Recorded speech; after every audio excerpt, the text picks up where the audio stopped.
Something to Offer, the show that goes to the heart of people living their dreams. And we'll meet them in just a moment.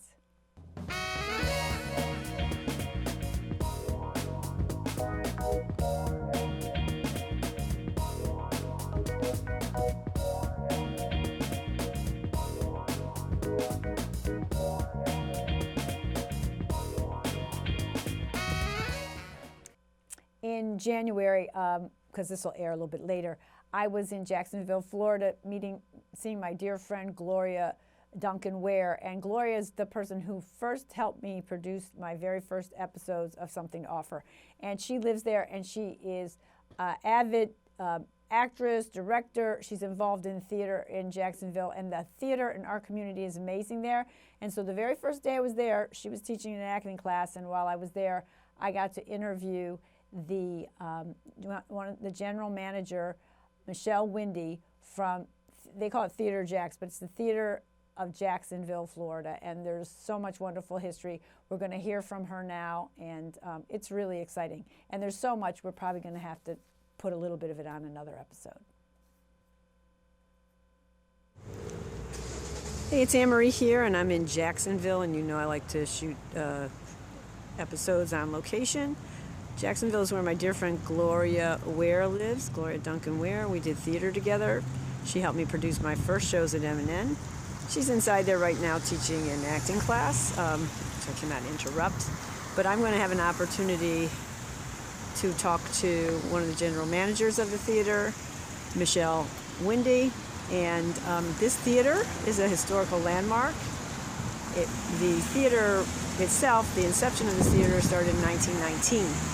This building, I think, had its first play in it in 1926, and it is a historical landmark building. Everything is as it was, so we're going to go inside in a minute, and then we'll meet Michelle, and maybe we'll even get to talk to Gloria again about all her work. Jacksonville is a plethora of great theaters, and this is one of the most highly regarded theaters in community theaters that is ongoing all the time in the United States. And it is considered the Jacksonville Theater, you know, their main theater. Okay. We're back to me, and I can't believe when you heard that, I believe I said Michelle Kindy. It's Kindy, so I want to make sure I know when I introduced it I said Kindy, but in this video I said Kindy. So Michelle, sorry about that. I'm not going to edit that out, but it's Michelle Kindy, okay? So it was windy that day, so maybe that's why I said it. I don't know. Anyway, we're going to go to the next clip that shows a little bit about the season for this year. This is a listing of theater season 99, because, of course, actually this theater started 100 years ago, the inception of it, but this would be its 99th year. And so there's some great plays being done here. And on the other side, I'm here in January. This won't air in January, but the play they're doing this right now through the end of the month is called Silent, I'm sorry about the tree, Silent Sky. And yeah, I'm going to see it tonight. All right. So I did see it. I got to usher. It's a very interesting play. You should look it up. And it's based on some historical facts about a woman in the suffragette era that was involved in astronomy, and at a time when women weren't that involved in that. It's a very fascinating subject matter, and the play is really well written and very spirited acting in it. So now we're going to, without further delay, I guess we'll take the offering now, Gloria, and Gloria. Yeah. I mean, not of Gloria, the offering, and then we'll go to Michelle Yael. Michelle Yael. Okay, there we go.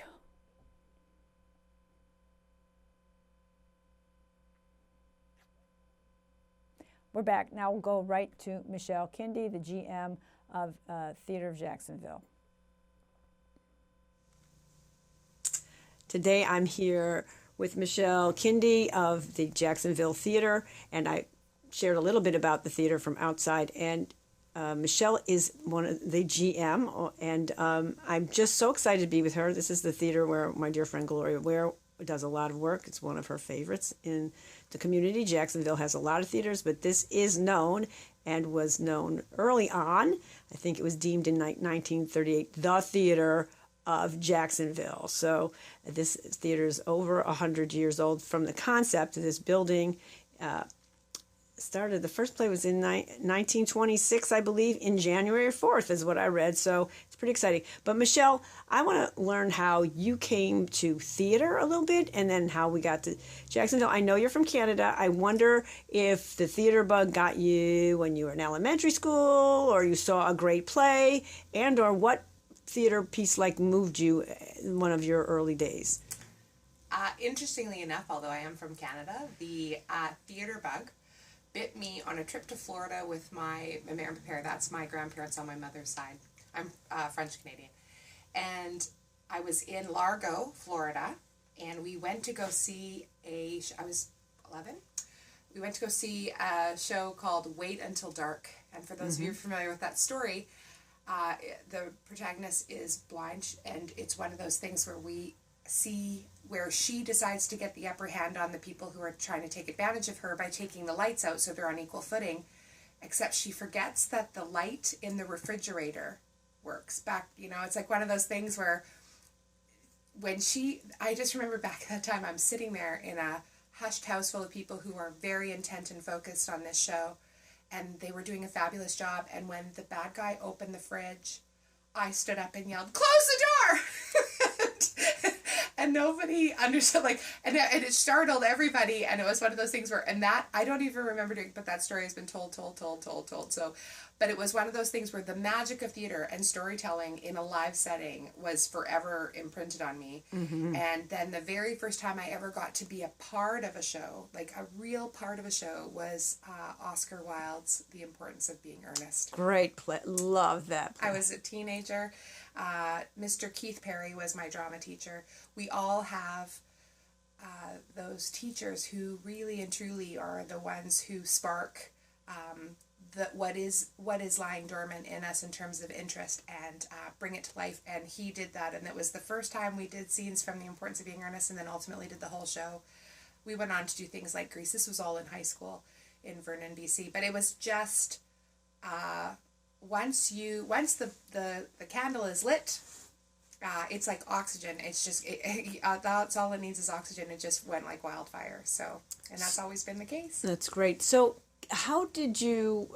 I know you do many, held many positions in Jacksonville and volunteer positions. You've done things in media, television, and how did you carve your path in the direction of the things you loved? Like, you're sort of following your bliss and helping humanity and just doing it all. You kind of got that win-win thing going on. I've been very lucky. Right place, right time, absolutely. My education, when I graduated from high school, the only class, I was always very good in school, but the only class that I actually really enjoyed was theater, doing drama. So, and my mother said to me, why, someone has to get paid to do this. Why can't it be you? And that was all the permission I needed, that when I went off to university and did my studies, and I went to the first technical theater program that Mount Royal ever did. And it was just really, from that education point on, it was just opportunities were in front of me and I grabbed them. But interestingly enough, I would have to say it's all about people. It was one of those things where you meet people who say, well, you could do that. And I go, yeah. And 90% of what we do is faking it till we make it. And when you're young, there's no fear. You know everything when you're young. So, of course, I never thought for 1 second that failure was an option. I just thought there would be another opportunity around the corner. So we did it. I've been lucky that I have weaved my career in terms of getting paid to do what I do with my love of doing what I do in terms of a volunteer perspective. Right. How can we, if you don't mind me jumping in. Sure. You started volunteering at Jacksonville Theater when, and you've worked at all the other theaters around too a little bit as well. So Theatre Jax is the only theater I've ever worked at. Oh, okay. So, and I was hired, I'm only here on a contract as the general manager, as they are about to celebrate their 100th anniversary. So they are doing some really great work that's coming up in this year, 2019, 2020.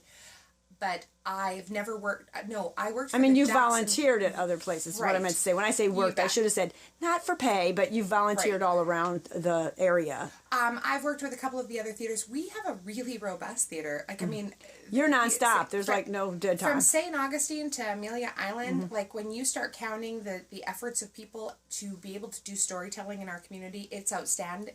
It's outstanding, but it's also a bit overwhelming, and we're a really big area. So whereas I have been lucky enough to enjoy the theater from all over the area, I haven't yet been able to work with all of them. Right. But the thing that I did before, you mentioned that I worked in media. I worked for WJCT, that's an NPR and PBS station here in town, for a couple of years. But before that, I worked for the Jacksonville Community Council.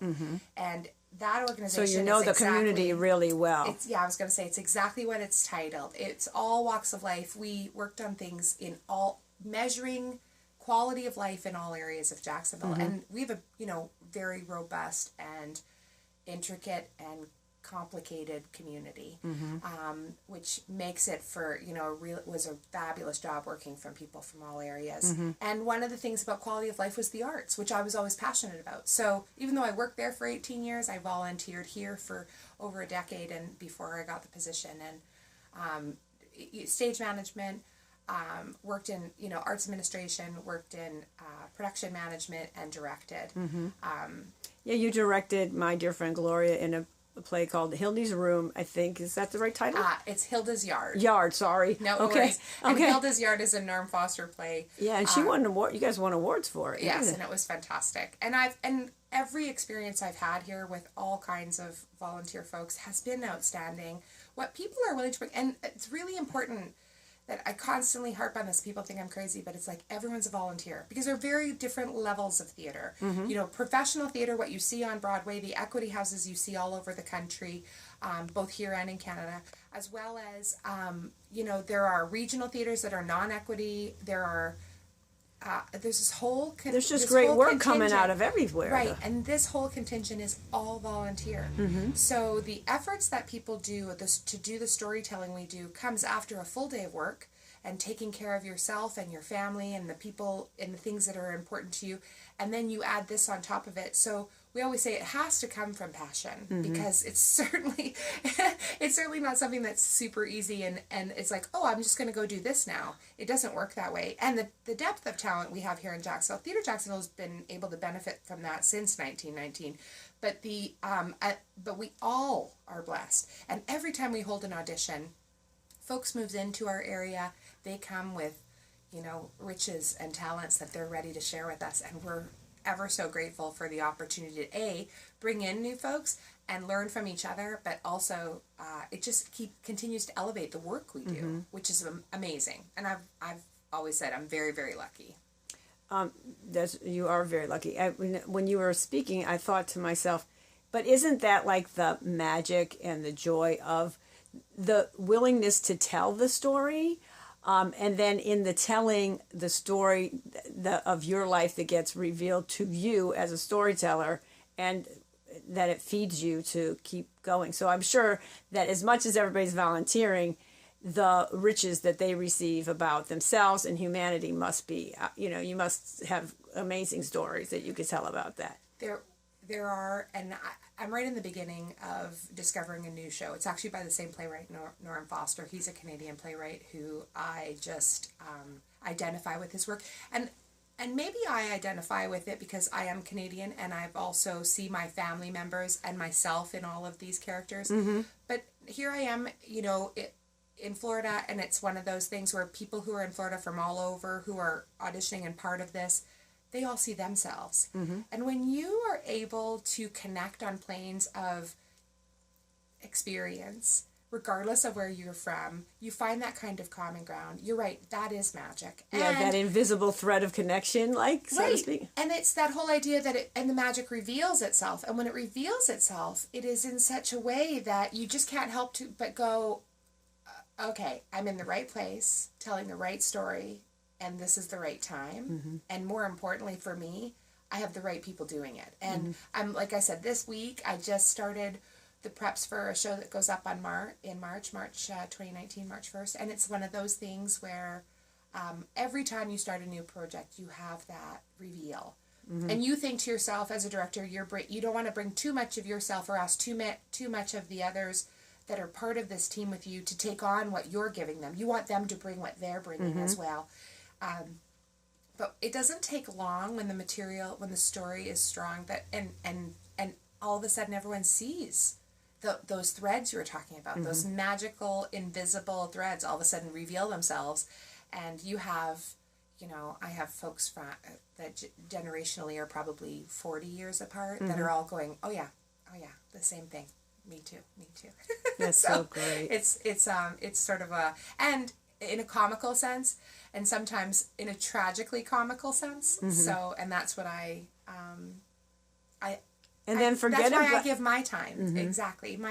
That's why it's like one of those things where I give my time, because it is actually a gift every day to be a part of that discovery. Right. And then I was thinking too, when people come and you're working together, even a volunteer situation, they come with their story, and sometimes it probably aligns with the script, and sometimes you guys all have to take a pause and go like, well, so-and-so is going through this at this moment, and got to give them a minute, or they get a chance to talk to somebody about something after rehearsal that helps them get through another part of their day or their journey. For sure. Yeah, it's pretty amazing. amazing. I think the other part that I think is sort of interesting is the insight it gives the folks who are part of this into other people in their life, where they go, my sister this, or my mom that, or my mom and dad, or because it's when you're talking about relationships and you're talking about the stories that people want to see on stage or even on screen, they want it to be something that they feel that they want to root for someone. And when they see someone in it, maybe it's not themselves, but it's someone close to them, that they all of a sudden have an insight that they didn't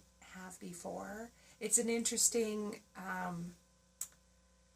empathy is one of the things that I think is a tough thing to try to see or measure in other people when you're working with them.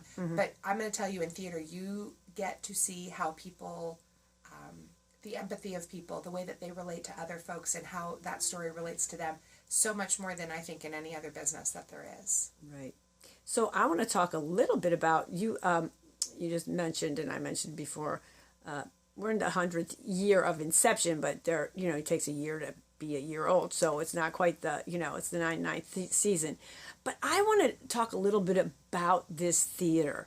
It's been going for so long. Also, I wanted to ask, being a GM, the challenges, but how do you all choose? You have quite robust seasons, and there's some classics, there's some. How do you choose your season? Is it by board member input, staff input, the audience? How do you choose what to bring to the community? Well, the good news is it's all of the above. The thing, I'll go all the way to the back to the beginning. So in 1919, in the inception of it, which was the Little Theater of Jacksonville, the Little Theater movement was, really what this organization, some people still refer to this building as the Little Theater. We didn't actually have this building in historic San Marco until 1938, even though the organization came together, to be in 1919. But the idea that we have always been community and volunteer based, as we're getting through the 100 year and we're looking at all of the archives, we're seeing how it was that the spirit of this organization has survived uninterrupted for 100 years, 2 world wars. Yeah, and then some I want to call him a cigar mogul, but a cigar guy made it possible. You bet. Carl Swisher was the guy who donated the land, and Swisher Sweets is still in town. They're actually a long part, of both the development of Jacksonville and San Marco, and we're hearing, and we're finding more and more about him and his family, and Bud Smith was another, and that's who the Playhouse is named for. Yes. But it's the whole idea that we have a community place that was built by community. In fact, they didn't have paid staff really until the 80s, and so it was all run by volunteers.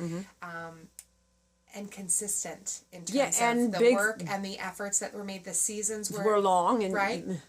We have a main stage season, we have an education program, all that good stuff. But all of that stuff is, because of its volunteer spirit and its community theater roots, is all of the decisions are made that way too. So there's a repertory committee that comes together, and I have served on the committee before when I wasn't working here, and there have been some years where they have had to read upwards of like 160 plays to choose 6. They have a main stage season that is 5, and then plus they do a classic in San Marco in the summertime. And you have we'll get in that, but you do have a children's season too. You have children's. You betcha. We have an education program. We do a junior main stage, and we try to tie that to our main stage season. So, yeah.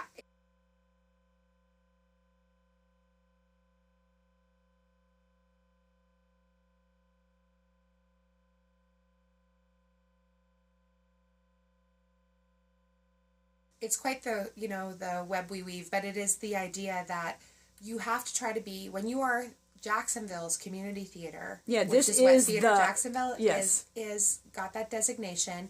It becomes a situation where you have to be all things to all people. Well, we all know that is very, very difficult. But this team of volunteers who do this work every year, they seem to do it. They bring their A game, as they say.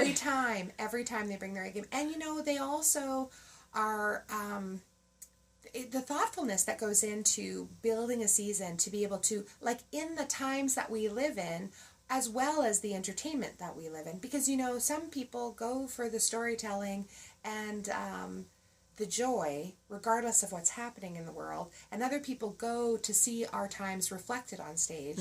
And so whether it be playwrights, of past, or new playwrights, you try to weave all that together in a way that you're telling a whole story with a whole season as well. And I will tell you, nothing has been more daunting as we approach it than the 100th season. Oh, I imagine. Because then they're like, everybody's waiting like, okay, what are they going to do? And this group is, sticking hard and fast to the fact that they went in with this, because, you could go in so many different directions, but they went in with, we're going to do what we do best, which is build a season that reflects who we are. And they're a wonderful group of people. They do a tremendous amount of work, and then that work gets passed on, and it get the hands of the director, the hands of the cast that gets, the casting that happens, and then the technical support, the build. It just never ends, because it all doesn't matter unless somebody's sitting in those seats listening to that story. And so without the audience and the people who are part of our that loop of communication, if they don't show, then it's all been for naught. So we're very lucky, and the work is multi-layered. It's like a lot of ingredients to make that cake, and once that cake is made, gosh, it's good. It's delicious. You want to keep baking more cakes. Exactly. Can we talk about now, what is the impact on the young people? Because I know, you have the youth program, but also Gloria was mentioning, just in Jacksonville alone, there is a theater, like a high school that focuses on the arts, and then many of those students, I think, come to the different theaters and do internships and all kinds of. So that really gives them a good seat. What kind of joys or experiences do you see from them, or the kind of feedback, or the way they run in and out with their energy, or what have you? It's familiar, given where my roots come from in terms of my love of theater and how it was introduced to me. But the Duval County Public School has 2 performing arts schools, for lack of a. They have a middle school, which I didn't have where I grew up. I went to elementary school and high school. Well, this is a middle school, La Villa, and then they have a high school, Douglas Anderson, which I have been lucky enough to work with kids from both of those programs, sometimes because they are on stage with us, and sometimes because they're backstage with us, and they want to learn about how, beyond just picking up a role and taking on an entity and being part of the storytelling, how do they support that storytelling? And we also do, because we have such a strong director of education and our education program here, we have been able to do classes that those kids will come into, and kids from all the other high schools, and our homeschool kids, they all have very STEAM focused programming here in terms of, science, technology, but the arts is a big component of that, and as a result, it has become one of those things where folks are looking for more exposure, and as public school systems, are all under the squeeze when it comes to funding. The arts sometimes get short shrift, and we're happy to be able to have the supplement that in their life, the talent to be able to do that. And one of the ways we do it is the junior main stage. And our director of education writes a show. In this case, this year it's the Odyssey. Oh, nice! It'll be a 1-hour version of the Odyssey that he's scripted. He holds open auditions. Kids came from, I think it was 13 middle and high schools. They're 13 to 18-year-olds. And he cast it. There's only, in this case, I think it was less than 20 roles that he was able to cast. But they're coming from all over, and that show goes up during my show. So we've weaved our set design and our scenic design and our lighting design together to be able to not just tell my story. It's actually not mine. It's Norm Foster's, Old Love, with the Odyssey. And that will happen in March, and it gives kids that otherwise would not have, and it's free of charge. They get not only the experience of building a show together and the teamwork that it takes for a cast to come together, but also, the benefits of working with our director of education, and sometimes that's all the spark you need to turn that little firefly into, that's a mission after that to be involved in the arts. So we're very lucky that way to be able to work with so many other partners. And then we also have a program that goes to the other end of the spectrum. For the senior and older, or for kids? Oh, okay. Actually, it's called Theater for Babies. Oh, I saw that too, yes. And it's a program that is from 3 months to 12 months old. And the reason why they graduate out at 12 months is because it's usually when they start to stand. And when at the stage of development in terms of early learning, there's a million things going on in their little brains, in that first 9 months, but it's the first year, and then there's this transition, and of course everything shifts and changes. So this program is, comes from Canada, and it's from the Theatre for Young People that do it, and we have a whole history of how we brought it here to Jacksonville on our website. But it is this great program where you get to go in and just see their little minds, how they learn. Like, they're learning 50,000 units of information towards our 5,000 units of information. And it's just the idea of how they process, how they grasp. That idea of peekaboo, the science behind it is great and sound, and it's wonderful. But for me, the science is secondary. Being in the room and watching those babies sit and absolutely focused 100% for 22 minutes on the little show that is put on and built specifically for them. As a grown-up, I told you I went to that festival in Copenhagen back in 2011 and saw similar programs. And sitting there as an adult without any kids in the room, I was like, oh, this is weird. You get in there and you realize that it's not for you.